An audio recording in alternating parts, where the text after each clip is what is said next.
আসসালামু আলাইকুম, মহসিনা শাওন আপনাদের সবাইকে আমন্ত্রণ জানাচ্ছি এনটিভি দুপুরের খবরে। ক্রাউন সিমেন্ট শিরোনাম দেখছিলেন, এবার পুরো খবর। ঢাকা দক্ষিণের মেয়র হিসেবে শপথ গ্রহণের ব্যবস্থা না করায় ইশরাক হোসেনের সমর্থকরা প্রধান উপদেষ্টার সরকারি বাসভবন যমুনার উদ্দেশ্যে যাত্রা শুরু করে কাকরাইল মসজিদের সামনে অবস্থান নিয়ে বিক্ষোভ করছে। সকাল 10টার পরেই তারা দক্ষিণ নগর ভবন থেকে যমুনার উদ্দেশ্যে যাত্রা শুরু করে। এই মুহূর্তে বিক্ষোভকারীরা রাজধানী মৎস্য ভবন এবং কাকরাইল মসজিদের সামনে অবস্থান করছে। এই অবস্থার কারণে কাকরাইল, রমনা ও এর আশেপাশের এলাকায় যান চলাচল ব্যাহত হচ্ছে। দুর্ভোগে পড়েছেন সাধারণ মানুষ। এর আগে গতকাল ইশরাকের সমর্থকরা আজ সকাল 10টার মধ্যে শপথের ব্যবস্থা না করা হলে রাজধানী ঢাকা অচল করে দেওয়ার ঘোষণা দেয়। একই সাথে ঢাকা দক্ষিণের সেবা বন্ধের হুঁশিয়ারি দেন কর্পোরেশনের পরিচ্ছন্নতা কর্মী ও বিদ্যুৎ সহ শ্রমিক সংগঠনের নেতারা।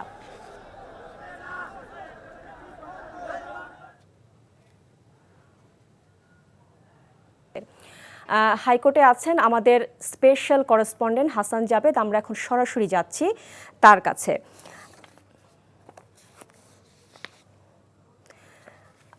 জাবেদ, ইশরাকের শপথের বিষয়ে করা রিটের রায় আবার কেন পেছালো, আর কি তথ্য আপনার কাছে রয়েছে সেটি আমাদেরকে জানাবেন।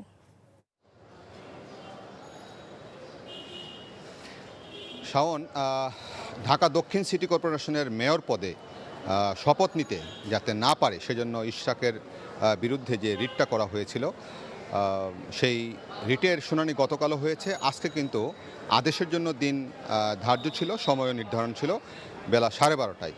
তো সেখানে আমরা দেখলাম যে ইশরাকের পক্ষের আইনজীবীরা দাঁড়িয়ে তার পক্ষে বক্তব্য রেখেছেন এবং যেটা বলেছেন যে এই রিট করার এখতিয়ার যে ব্যক্তি করেছেন, আইনজীবী, তিনি রাখেন না এবং এটা রাজনৈতিক উদ্দেশ্যে করা হয়েছে সেটা তারা স্পষ্ট বলছেন।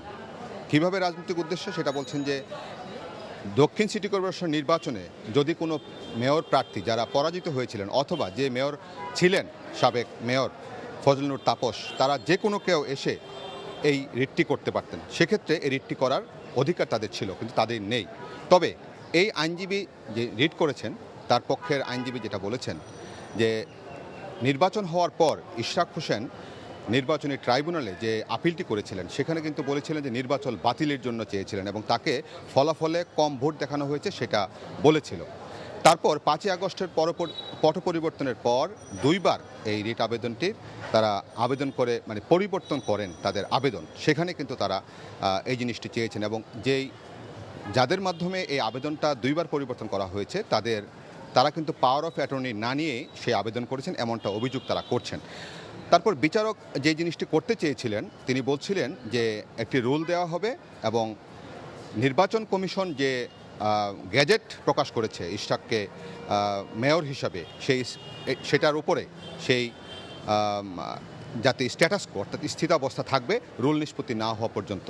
কিন্তু শেষ পর্যন্ত আসলে সেটা আদেশটা দিতে পারেননি এবং তারপর দীর্ঘ শুনানি হয় উভয় পক্ষের। শুনানি শেষে আগামীকাল বেলা 10:45 এটা আদেশের জন্য দিন ধার্য রেখেছে এবং পরে ব্যারিস্টার মাহবুবুদ্দিন খোকন এবং ব্যারিস্টার কায়সার কামাল, ইশরাকের পক্ষের আইনজীবী, তারা নিচে এসে সাংবাদিকদের যেটা বলছেন যে এই মামলায় বিচারক যেটা বলেছিল যে উনি তো আদালত স্বপ্রণোদিত হয়েও কিন্তু কোনো ব্যাপারে আদেশ দিতে পারেন। তখন তারা যেটা বলেছেন ওই বিচারককে, হ্যাঁ পারেন, তবে 2014 সালের নির্বাচন, 2018 সালের নির্বাচন সহ এবং কোর্টে গত 10 বছর 15 বছর যে অকারেন্স হয়েছে, যে ঘটনা ঘটেছে, সেই সব ঘটনায় তো আপনারা কেউ স্বপ্রণোদিত হয়ে কোনো অর্ডার দেননি। তা আজকের এই বিষয়টা নিয়ে যদি আপনারা রিটের ছাড়াও যদি স্বপ্রণোদিত কোনো অর্ডার দিতে যান সেক্ষেত্রে কিন্তু একটা ভুল বার্তা যাবে এবং রাজনৈতিক উদ্দেশ্যে যে তারা এসেছে সেটাও কিন্তু স্পষ্ট। কাজেই এখানে স্বপ্রণোদিত হয়ে অর্ডার দেওয়ার না দেওয়াটি হবে সমীচীন। তারা বোঝানোর চেষ্টা করেছেন একে অপরকে, কোর্ট যে স্বপ্রণোদিত আদেশ দিবেন সেটা না। জিজ্ঞাসা বলেছে যে কোর্ট তো আসলে স্বপ্রণোদিত হয়েও কোনো অর্ডার দিতে পারে, তাতে তো বাধা নেই এবং যে কোনো ব্যক্তিও তো আবেদন করতে পারে, রিট করতে পারে, সেটা বলেছেন। পরে বলছে যে না, এটার প্রেক্ষাপট ভিন্ন, এটা রাজনৈতিক প্রেক্ষাপট আছে, সেই বিষয়টা বিবেচনা করতে হবে। যাই হোক, সব শেষ মিলিয়ে আজকে যেটা হয়েছে যে আগামীকাল এই আদেশের জন্য দিন ধার্য রেখেছে এবং ইতিমধ্যে আমরা দেখেছি ঢাকা শহরে কিন্তু ইশরাকের পক্ষে বিভিন্ন জায়গায় আন্দোলন হচ্ছে, রাস্তা অবরোধ করে তারা অবস্থান নিয়েছেন। তো এই হচ্ছে রিটের সর্বশেষ আজকের মতো শুনানি। শাওন। জানছিলাম হাইকোর্টের খবর। দর্শক, আমরা আপনাদেরকে শুরুতে জানিয়েছিলাম যে ঢাকা দক্ষিণের মেয়র হিসেবে শপথ গ্রহণের ব্যবস্থা না করায় ইশরাক হোসেনের সমর্থকরা প্রধান উপদেষ্টার সরকারি বাসভবন যমুনার উদ্দেশ্যে যাত্রা শুরু করে কাকরাইল মসজিদের সামনে বিক্ষোভ করছে। আমরা এ বিষয়ে জানতে রাজধানীর কাকরাইলে যাব, সেখানে আমাদের সহকর্মী নাজিবুর রহমান রয়েছেন।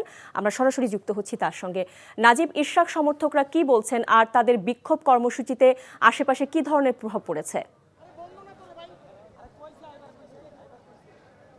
ইশরাকের সমর্থনে আজ সপ্তম দিনের মতো ঢাকা শহরের বিক্ষোভ কর্মসূচি পালন করছে ইশরাকের সমর্থকরা। আজ সেই আন্দোলনের ব্যাপ্তি কিন্তু অনেকটাই ছাড়িয়েছে। আপনাদেরকে যদি একটু বলি, ঢাকা শহরের দক্ষিণ ঢাকার বিশেষ করে বেশ কিছু পয়েন্টে তারা অবস্থান নিয়েছেন এবং রাজধানীর কাকরাইল এবং মৎস্য ভবন, হাইকোর্ট সংলগ্ন যেই সড়কগুলো রয়েছে সেই সড়কে কিন্তু বিপুল সংখ্যক নেতাকর্মীর উপস্থিতি আমরা সকাল থেকেই দেখছি এবং তারা হাইকোর্টের যেই আদেশটি আজকে নির্ধারিত ছিল সেই আদেশটি পাওয়ার পরও তারা আমাদেরকে যেটি জানিয়েছেন যে তারা এই অবস্থান কর্মসূচি রাত পর্যন্ত করবেন, এমনটি এখন পর্যন্ত সিদ্ধান্ত আছে এবং তারা বলছেন যে দাবি আদায় না হওয়া পর্যন্ত তাদের এই যে আন্দোলনটি আছে সেই আন্দোলনটি তারা চলমান রাখবেন।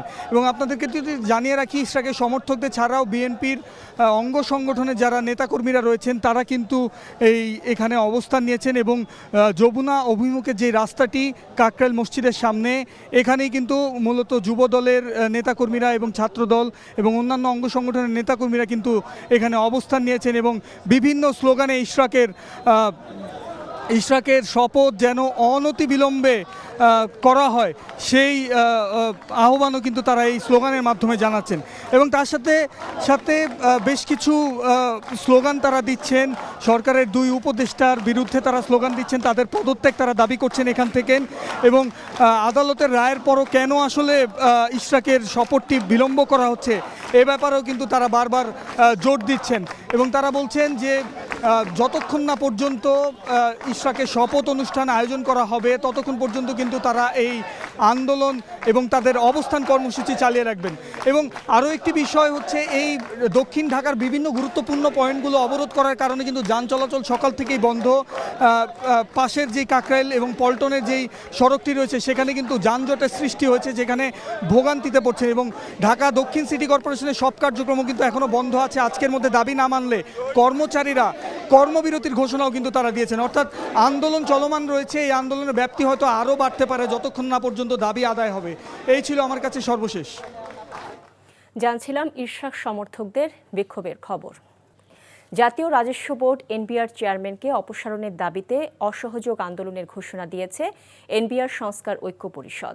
দুপুরে এনবিআর ভবনে ঐক্য পরিষদের কর্মকর্তারা এমন ঘোষণা দিয়েছেন। তারা বলেন, অবিলম্বে অধ্যাদেশ বাতিল করতে হবে। এছাড়াও কমিটির সুপারিশ জনসম্মুখে প্রকাশ এবং অংশীজনের মতামতের ভিত্তিতে সংস্কারের দাবি তোলেন তারা। ঐক্য পরিষদ বলছে, আজ থেকে চলবে লাগাতার অসহযোগ কর্মসূচি। আগামীকাল প্রধান উপদেষ্টার কাছে স্মারকলিপি প্রদান, ঢাকা ও ঢাকার বাইরের প্রতিটি দপ্তরে অবস্থান কর্মসূচি পালন করা হবে। তবে রপ্তানি ও আন্তর্জাতিক যাত্রী সেবা এর আওতামুক্ত থাকবে। এদিকে সকাল ৯টা থেকে এনবিআরের নিচ তলায় অবস্থান কর্মসূচি পালন করেন কর্মকর্তা কর্মচারীরা।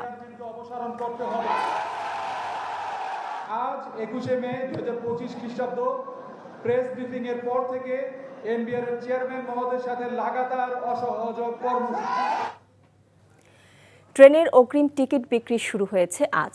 আগামী ৭ই জুন পবিত্র ঈদুল আজহার দিন ধরে টিকিট বিক্রি করছে রেলওয়ে কর্তৃপক্ষ। এবারও ঈদযাত্রার শতভাগ আসনের টিকিট অনলাইনে সংগ্রহ করতে হবে। যাত্রীদের সুবিধার্থে এর সিদ্ধান্ত নেওয়া হয়। পশ্চিমাঞ্চলে চলাচল করার সব আন্তনগর ট্রেনের টিকিট বিক্রি সকাল ৮টায় শুরু হয়েছে। পূর্বাঞ্চলে চলাচলের জন্য আন্তনগর ট্রেনের টিকিট বিক্রি শুরু হবে দুপুর ২টায়। আজ ৩১ মের টিকিট দেওয়া হচ্ছে। আগামীকাল দেওয়া হবে ১ জুনের টিকিট। এভাবে পর্যায়ক্রমে অগ্রিম টিকিট দেওয়া হবে। ঈদের পর ফিরতি যাত্রার টিকিট বিক্রি শুরু হবে ৩০শে মে থেকে। ওই দিন ৯ জুনের অগ্রিম টিকিট পাওয়া যাবে। মার্কেন্টাইল ব্যাংক অর্থনীতির খবর। দেশে প্রতি বছর ২০ লাখের মতো যুবক শ্রমবাজারে প্রবেশ করলেও চাহিদা অনুযায়ী কর্মসংস্থান তৈরি হচ্ছে না বলে মন্তব্য করেছেন সেন্টার ফর পলিসি ডায়ালগ সিপিডির নির্বাহী পরিচালক ডক্টর ফাহমিদা খাতুন। রাজধানীর আগারগাঁওয়ে বাংলাদেশ চীন মৈত্রী সম্মেলন কেন্দ্রে সিপিডি আয়োজিত যুবকদের সংস্কার ভাবনা বিষয়ক সম্মেলনে তিনি এমন মন্তব্য করেন। ফাহমিদা খাতুন বলেন, দেশের অন্যতম প্রধান সমস্যা বেকারত্ব। সরকারিভাবে মাত্র ৫ থেকে ৬% কর্মসংস্থানের সুযোগ থাকলেও ব্যক্তিগত পর্যায়ে নতুন চাকরির সুযোগ আশানুরূপ পাচ্ছে না।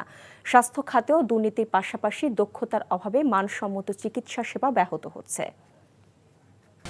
এই ছিল দুপুরের খবরে। এই খবরের ভিডিও সহ আপডেট জানতে ভিজিট করুন এনটিভি অনলাইন www.ntvbd.com। এছাড়াও এনটিভি জনপ্রিয় সব অনুষ্ঠান ও খবরের আপডেট জানতে ভিজিট করুন আমাদের ইউটিউব ও ভেরিফাইড ফেসবুক পেজ। ৫টায় দেশের খবর দেখার আমন্ত্রণ রইল। এতক্ষণ সাথে থাকার জন্য সবাইকে ধন্যবাদ।